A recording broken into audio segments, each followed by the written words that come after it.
మరోసారి అద్భుతం జరిగింది. కాలిఫోర్నియా ఫైర్స్ సెలబ్రిటీస్ ఇళ్లతో సహా మొత్తం బూడిద చేసింది. కానీ ఒక్క క్రిస్టియన్స్ ఇళ్ళలు మాత్రం ముట్టలేకపోయింది.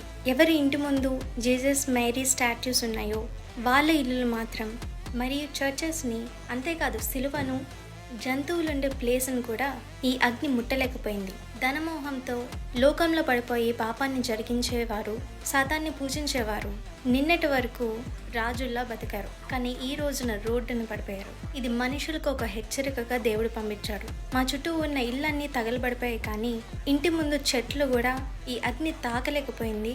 దేవుడు మా ప్రార్థన విన్నాడు అని ఎంతో మంది న్యూస్ ఛానల్స్లో ఏడుస్తూ దేవుని గనపరిచారు. My entire block is burnt down, but God saved my house. ఆశ్చర్యం ఏంటంటే ఈ మంటల పైన వెలుగు దూతల్లా చుట్టూ తిరగడం, అనేక మంది వీడియోస్ చేసి సోషల్ మీడియాలో పెట్టడం, న్యూస్ ఛానల్స్లో రావడం ఆశ్చర్యాన్ని కలిగిస్తున్నాయి. చాలా మంది ఆప్స్ యూఎఫ్ఓస్ అన్నారు, కానీ నేను అవి కాపాడే గార్డియన్ ఏంజెల్స్ అని అనుకుంటున్నాను. నీవు అగ్ని మధ్య నడిచినప్పుడు నువ్వు కాలిపోవు, జ్వాలలు నిన్ను కాల్చు అన్న వాక్యం దేవుడు మనకి ఎప్పుడో వాగ్దానం ఇచ్చారు. ఇది నరకానికి సూచనగా ఉంది. భయం భక్తి లేకుండా దేవునికి నువ్వు దూరంగా జీవిస్తున్నట్టయితే, దేవునికి దూరంగా ఉన్న వారి ఇల్లులు ఎలా తగలబడిపోయాయో, అపవాది దాని అనుచరులతో పాటు మీ ఆత్మ కూడా నరకంలో ఇలాగే కాలబోతుంది.